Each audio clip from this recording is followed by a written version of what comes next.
Bueno, bienvenidos una vez más al 10º Apelardo Matemático. En esta ocasión está con nosotros Berenice Castillo, que nos hablará de algoritmos genéticos aplicados a control de tráfico aéreo. Hola, voy a hablar sobre este tema. Este tema lo empecé a desarrollar con mi tesis y pues básicamente vamos a hacer 3 puntos. Uno es como la introducción muy general a algoritmos genéticos. No voy a enfatizar como mucha teoría porque igual no nos va a dar mucho tiempo. Vamos a hablar sobre lo que yo voy a ocupar en mi trabajo. Ya en el segundo punto planteo el problema,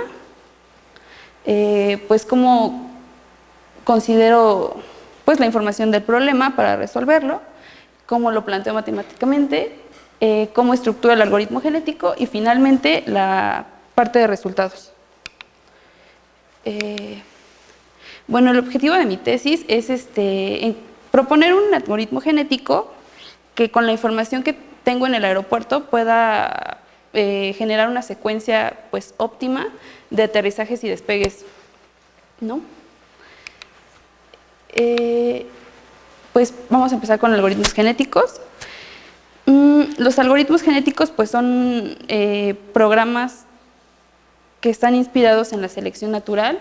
Sirven básicamente para optimizar o para buscar soluciones a problemas. Y pues la idea de que están inspirados en la selección natural significa, por ejemplo, pensemos en la naturaleza. Todos los seres vivos pues compiten entre ellos para encontrar como un hogar, una pareja, recursos. Y los más fuertes son los que sobresalen y se pueden seguir como reproduciendo en siguientes generaciones. A lo largo del tiempo, pues las condiciones de los individuos van mejorando y se van adaptando al medio e incluso van desarrollando características para ser más fuertes. Entonces, si esa idea la tratamos de plasmar en un algoritmo genético, aquí puse como la estructura básica de un algoritmo. Por ejemplo, empezamos de una población inicial. Nosotros queremos solucionar un problema. Entonces, aleatoriamente generamos una población. Igual, ahorita más adelante vamos a detallar cada parte del algoritmo. Esa población va a empezar como a ser evaluada. Por ejemplo, en nuestro caso, el medio ambiente sería como el problema que queremos resolver, donde cada individuo de la población es una posible solución. Vamos a tener como operadores genéticos, que es selección, cruza, mutación. ¿Okay? Y después de un proceso evolutivo, o sea, después de unas iteraciones, vamos a elegir al individuo más apto.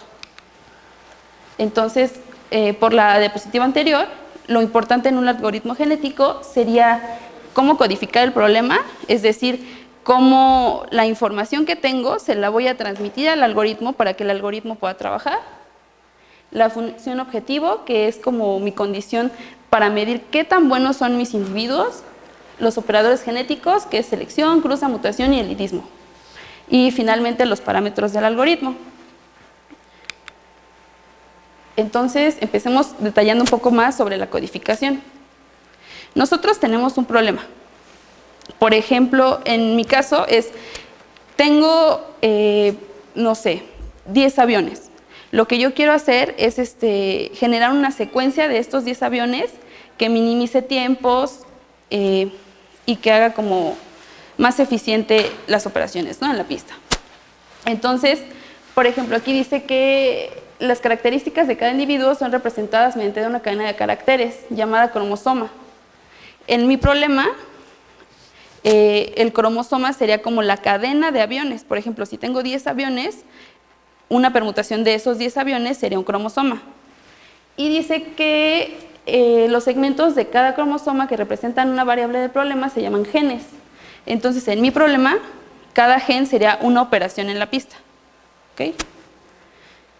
Igual la codificación del problema puede ser entera, binaria, real, dependiendo del problema que ustedes quieran solucionar, es como van a codificar el algoritmo.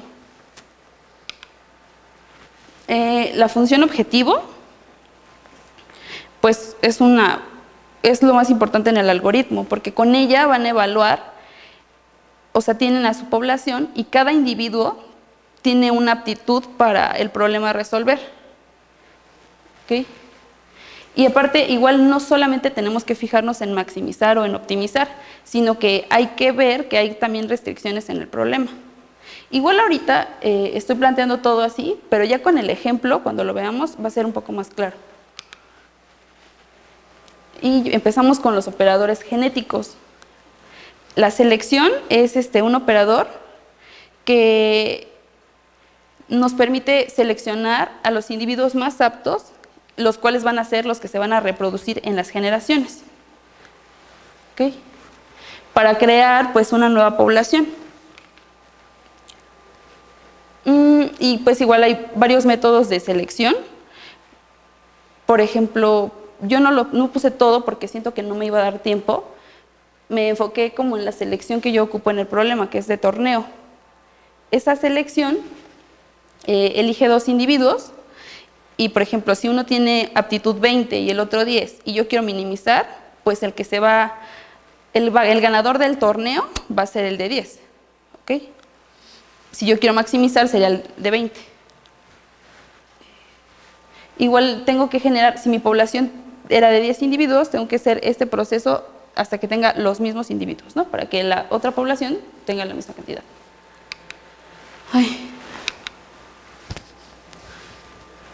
El operador de cruce, pues es un operador que permite que pues 2 individuos generen nuevos descendientes. ¿Okay?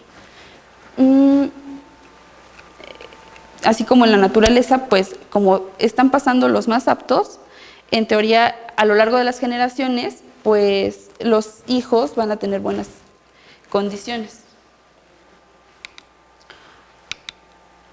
Y por ejemplo, aquí puse por ejemplo este cruce, que es el cruce de un punto, y por ejemplo, vean que el padre 1 tiene de A, B, C hasta H, el padre 2 así hasta 8. El cruce, ¿en qué consiste? Genero aleatoriamente un punto para partir el padre 1 y el padre 2 en pues, o sea, en 2 cachitos, ¿no? Y en el cruce del padre 1 se va a dejar fijo el primer cachito. Después el otro cacho se va a completar con la información del padre 2. Entonces el hijo 1 ya tiene información tanto del padre 1 como del padre 2. Lo mismo para el hijo 2. ¿Ok?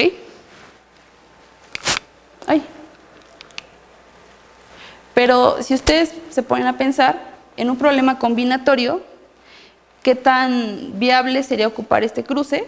Pues no sería tan viable, porque si nosotros pensamos, por ejemplo, en dos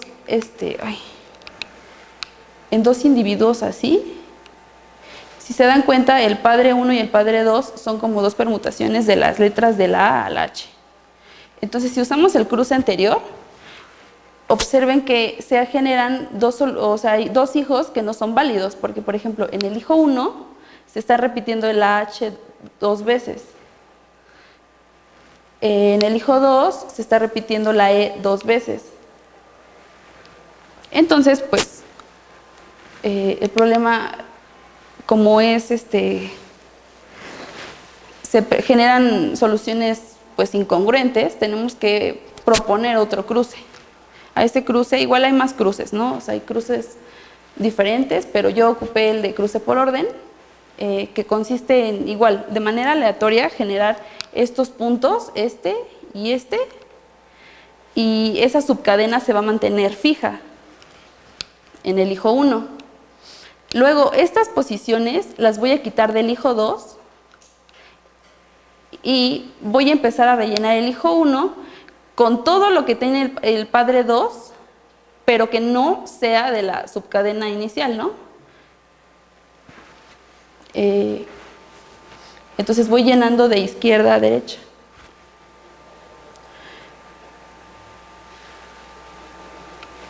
Y para el hijo 2, pues hago lo mismo, pero ahora con el padre 2 selecciono la subcadena y voy llenando.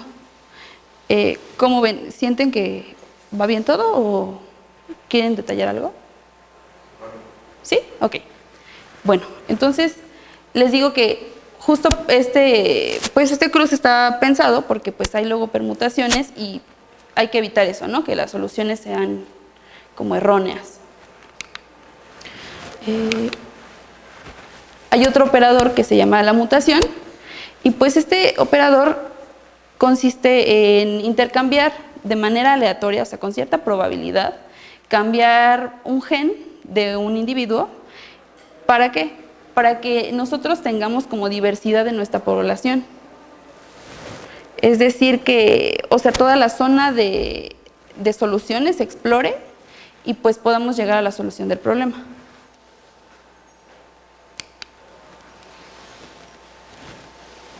Igual hay que tener cuidado porque si tenemos mucha mutación, puede ser que el algoritmo converja como a un óptimo local o no se exploren todas las zonas igual, como tenemos, recordando como el objetivo del trabajo, pues yo propuse este operador de mutación que es intercambio recíproco. O sea, me tomo dos posiciones y simplemente las intercambio. O sea, ahorita lo pensamos como permutaciones, ahorita en el problema ya como lo que tenemos de los aviones. Igual nada más es cambiar esta posición por esta posición y ese es el individuo mutado. Y finalmente otro operador importante es el elitismo. El elitismo me permite preservar las soluciones que son buenas en las siguientes generaciones. ¿Esto qué va a evitar? Que a lo largo del tiempo el algoritmo, o sea, que esté como, el algoritmo más bien nunca va a echarse para atrás, o sea, nunca va a haber una solución peor. A la larga, o se mantiene la solución o mejora. Entonces, el elitismo es importante para eso, para que el algoritmo, pues, no no decaiga, pues. Y, por ejemplo, bueno, ya teniendo ya los operadores, codificado mi problema, tengo que pensar qué tan grande va a ser mi población de soluciones, cuántas generaciones voy a generar, con qué probabilidad se van a cruzar individuos, con qué probabilidad se van a mutar. ¿Ok? Y por ejemplo, aquí en la probabilidad de cruce, menciono que si no hay probabilidad de cruce, los individuos se van a pasar o sea, por ejemplo, los individuos van a hacer copias exactas de los padres, los hijos. Okay. Y bueno, eso fue como de manera muy general los algoritmos, o sea, es como platicado, y ya pasamos como a lo que yo empecé a resolver. El objetivo es plantear un algoritmo genético que encuentre una secuencia óptima de aterrizajes y despegues que se llevan a cabo en la pista del Aeropuerto Internacional de la Ciudad de México. Yo me puse a consultar como en la página del aeropuerto todas las operaciones que se llevan a cabo en intervalos de tiempo, aterrizajes y despegues. Y hay horarios que tienen más flujo, otros que tienen menos flujo. Y bueno, pues, ¿qué quiero optimizar? El tiempo en que el avión está en el aire esperando pista tiene un costo, ¿no? Y, por ejemplo, si un avión se atrasa, toda la secuencia ya se atrasó, porque están programados de manera como ordenada. Y pues defino como el tiempo muerto y el tiempo de retraso. ¿Qué sería el tiempo muerto y el tiempo de retraso? El tiempo de retraso es, por ejemplo, un avión está programado para las 9 de la mañana y para aterrizar a las 9 de la mañana en la pista. Si aterriza a las 9:03, ya se retrasó 3 minutos. Y si, por ejemplo, el avión tenía que aterrizar a las 9 y la pista está disponible desde las 8:57, ese avión tiene que perder 3 minutos para poder tocar la pista. ¿Ok? Y, por ejemplo, vamos a tener dos operaciones, las que sean de aterrizajes y las que sean de despegues. Recuerden que cuando yo presenté como la estructura de un algoritmo, les dije que había que presentarle al algoritmo la información del problema en términos de que él pueda entender, comprender esa información y con eso resolverla. Entonces, para meterle al algoritmo que un avión va a aterrizar y que un avión va a despegar, yo lo identifiqué con estos números. 1 aterriza y -1 despega. Luego, cada avión, no todos los aviones tienen el mismo tamaño. Por ejemplo, hay aviones ligeros, medianos y pesados. Esta clasificación está basada en el peso máximo de despegue. O sea, es la máxima cantidad que puede tener un avión para poder despegar o aterrizar. Igual lo clasifiqué en 3, ligera, mediana y pesada, 0, 1 y 2. Y aquí hay les dije que había restricciones y hay que tener cuidado porque, por ejemplo, hay un fenómeno que se llama estela de turbulencia. Este fenómeno se genera en la parte trasera del avión. O sea, por ejemplo, si un avión, o sea, se tiene que dejar un tiempo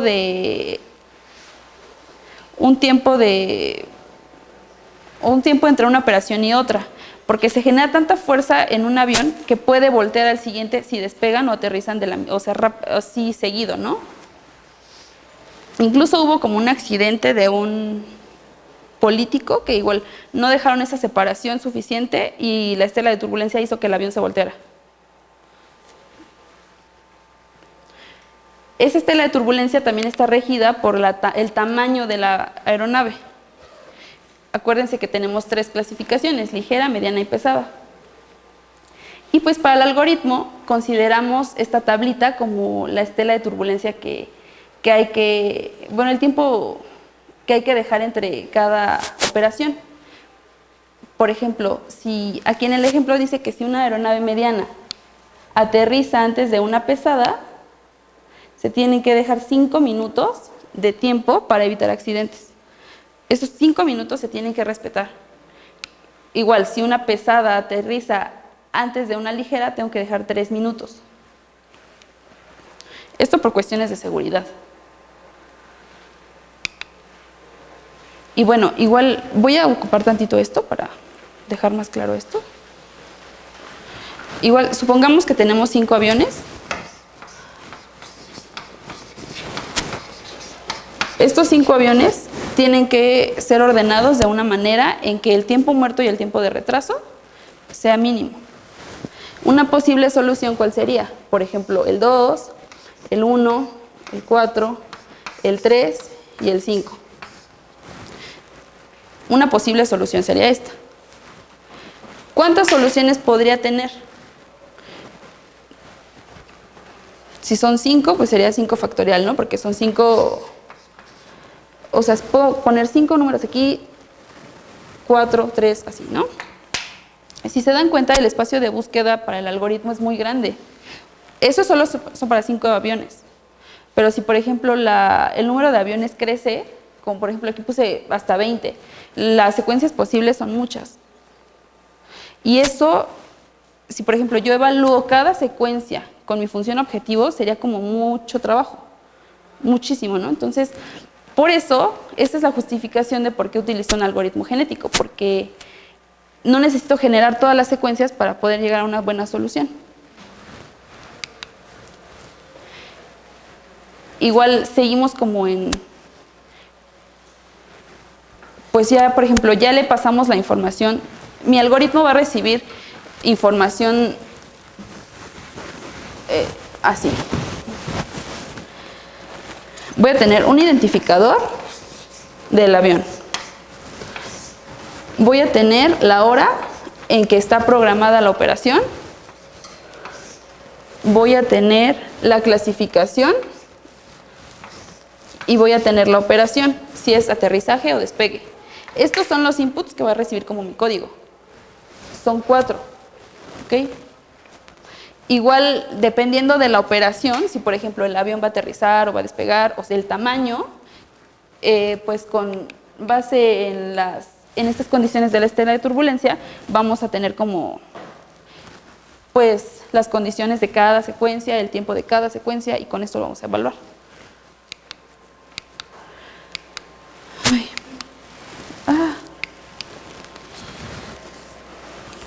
Y, por ejemplo, si ustedes consultan en la página del aeropuerto, en un rango de tiempo, por ejemplo, de 9 a 1, están programadas, no sé, 50 operaciones. Cada una de esas operaciones tiene una hora en que se estima que va a tocar pista o que va a salir. Pero pues esa hora puede ser que se cumpla o puede ser que no se cumpla. Por lo que les digo, de que puede ser que un avión anterior se retrase o puede ser que se tenga que respetar la separación porque la otra nave es pesada. Entonces, esa hora programada está como en términos de lo que pase en todo el sistema, ¿no? Y, por ejemplo, aquí puse que la hora programada se modifica para respetar la separación de tiempo por estela de turbulencia. Y eso pues me va a generar la hora real. A la hora programada le voy a sumar la separación. Si la hora programada es mayor que la hora real del avión anterior. Igual ahorita puse un ejemplo para más claridad en esto. Y yo voy a sumarle a la hora real la separación si la hora real del anterior es más grande que la hora programada del anterior. Aquí puse un ejemplo y les digo, supongamos que tenemos 7 operaciones. El avión 1, el avión 87, el avión 2, el avión 4, el avión así hasta 8. Están programados para aterrizar o despegar a esta hora. Dice que estoy considerando que todas son medianas. Si todos son medianos, la separación que debo de dejar entre cada operación es de 3 minutos. Entonces, el primer avión está programado para hacer su aterrizaje, su despegue a las 9. Sí puede despegar a las 9, pero en el siguiente se tienen que dejar 3 minutos de separación para evitar accidentes. Entonces, el siguiente avión va a realizar la operación a las 9:03. Si el tercer avión estaba programado para las 9:01, están de acuerdo que ya se retrasó. ¿Por qué? Porque la pista a las 9:03 estaba siendo ocupada por el avión 2, bueno, por el avión 87. Entonces, en lugar de hacer la operación a las 9:01, va a hacer la operación a las 9:06. ¿Qué es lo que está haciendo esto? Generando un retraso de 5 minutos. Por ejemplo, acá, igual, ya el siguiente avión, si está programado a las 9:08, va a ser a las 9:09, porque el anterior acabó a las 9:06 y hay que dejar los 3 minutos. En el siguiente, igual, estaba programado para las 9:12, como este estaba a las 9:09, pues este está bien, fue programado a las 9:12 y se ejecutó a las 9:12, ese está en tiempo, ¿no? El siguiente se tiene que hacer la operación 9:15, pero el avión puede llegar a las 9:17, o sea, a partir de las 9:17 el avión puede llegar. ¿Qué es lo que significa esto? Que aquí la pista va a estar sin ocuparse 2 minutos. O sea, esos de 9:15 a 9:17 se está esperando a que llegue o a que se vaya el avión 6. Ya ejecutada la operación del avión 6, se puede ejecutar la siguiente, ¿no? Que es de 9:20. Igual esta, por ejemplo, nada más es un ejemplo, no es como la solución óptima, porque ustedes podrían decir, ¿por qué no ejecutan esta primero que esta? ¿Verdad? Sería como lo más conveniente. Se podrían ocupar esos minutos muertos. Y bueno, eso justo es lo que quiere hacer el algoritmo, ¿no? Como encontrar las secuencias en que no se retrasen tantos vuelos y aparte no haya tanto tiempo muerto. Entonces, pues para cada secuencia que teníamos aquí, pues se va a calcular el tiempo muerto y el tiempo de retraso. El cálculo del tiempo muerto y de retraso de cada operación se obtiene con la siguiente ecuación. Vamos a restar la hora programada menos la hora real en que se llevó a cabo la operación. O sea, vamos a restar de aquí arriba con el de aquí abajo. Aquí salió en tiempo, entonces este está en 0. El siguiente pues está en tiempo. Este sí se retrasó 5 minutos. Este se retrasó 1 minuto. Este está en tiempo. Este está volando y la pista está libre, ¿no? Aquí tenemos tiempo que se podría utilizar. Entonces, pues, todos los positivos, o sea, todo el tiempo muerto de la secuencia, o sea, el tiempo en que la pista no se esté ocupando, pues va a ser el tiempo muerto. Y el tiempo de retraso, pues es el tiempo en que cada avión ha estado retrasando sus operaciones.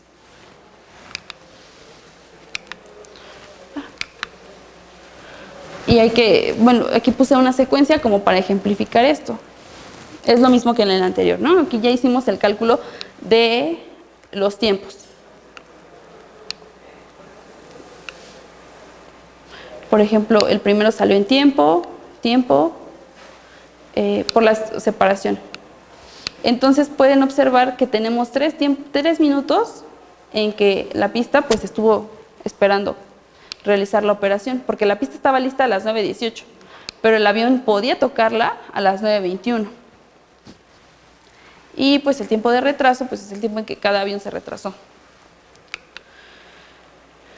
Y bueno, este fue como el planteamiento del problema, ¿no? Lo que quiero hacer más o menos ya lo explicamos. Entonces ahora ya viene, pues, esto que es el problema, estructurarlo y programarlo en un algoritmo genético. La codificación de cada individuo, como lo puse acá en el pizarrón, pues va a ser entera. Entonces cada individuo es un vector de n entradas, donde cada entrada representa una operación en la pista, ya sea un aterrizaje o un despegue, ¿no? Por lo tanto, cada individuo de la población representa una secuencia de las n operaciones y es una posible solución al problema. No sabemos qué tan buena solución sea, se tiene que evaluar cada individuo de la población para ver cuál es el mejor, pero pues es una posible solución. Y hablamos como de los operadores genéticos, ¿no? Que era la cruza, la mutación, el elitismo. Yo al estar programando el algoritmo, me di cuenta que el operador de cruce, igual si quieren podemos regresar al operador, bueno, no sé qué sea más fácil, bueno, no, o sí. El operador de cruza, o sea, yo al principio lo empecé a programar y me di cuenta que destruía las soluciones, o sea, en lugar de que el algoritmo convergiera, pues no hacía eso, o sea, el operador de cruza destruye las soluciones. Entonces implementé este operador que es agarrar una subcadena e invertirla. Y por ejemplo, el método de selección pues fue un torneo de 2 individuos. Cada 2 individuos se ponían a competir y el mejor era el que pasaba.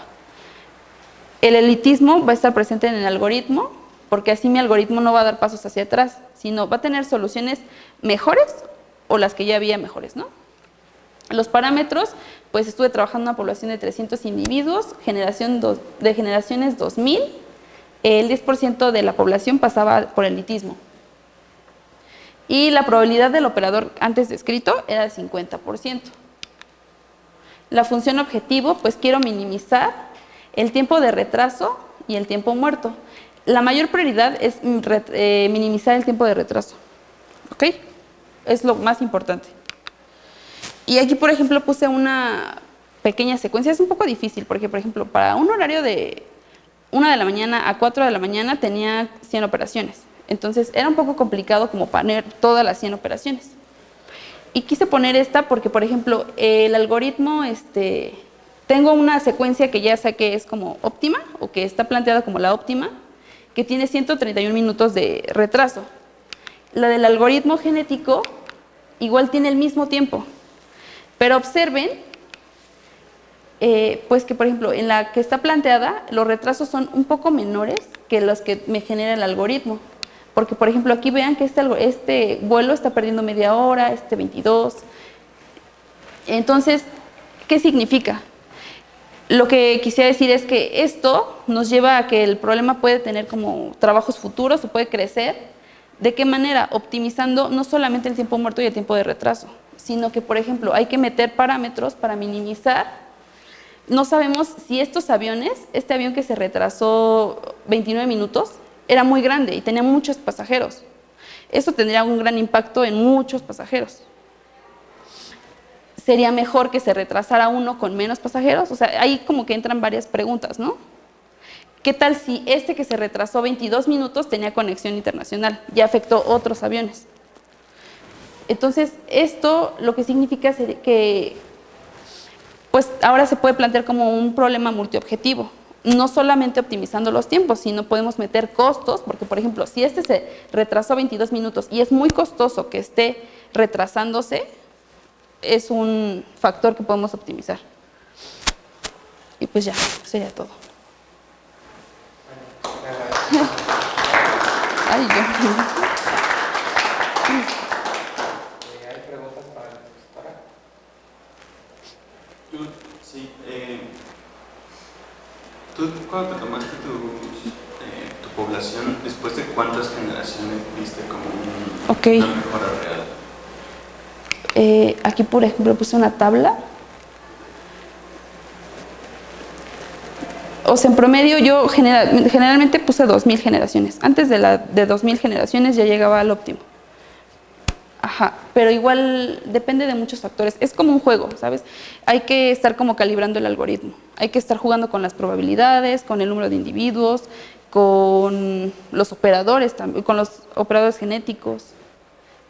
Y supongo que tomaste 2000 porque después de 2000 ya no había una mejora. Ya no. Ya no me hacía sentido, o sea, ya no me hacía sentido como invertir más tiempo computacional si ya no mejoraba. Ajá, exacto. ¿Alguna otra pregunta? Nada más preguntas, le agradecemos nuevamente. Una dinámica, te pedimos que hagas esa pregunta para ver si alguien de ti se lleva una libre. Ay, qué difícil. Puede ser porque Bueno.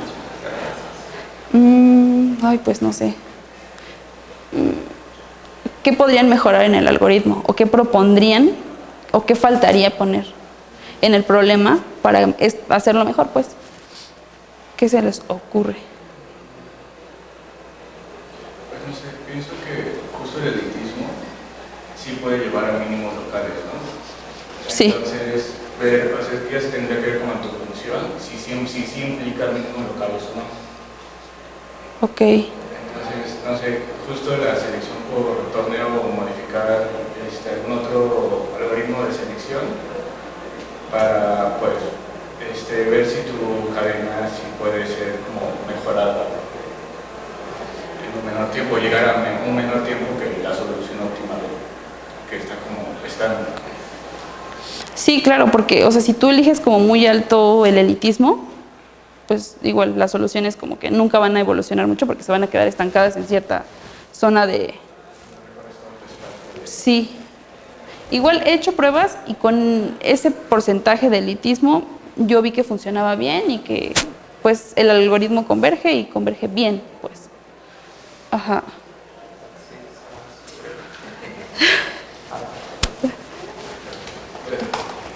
bueno, vamos a entregarte tu Gracias. constancia de participación y como que te regalos.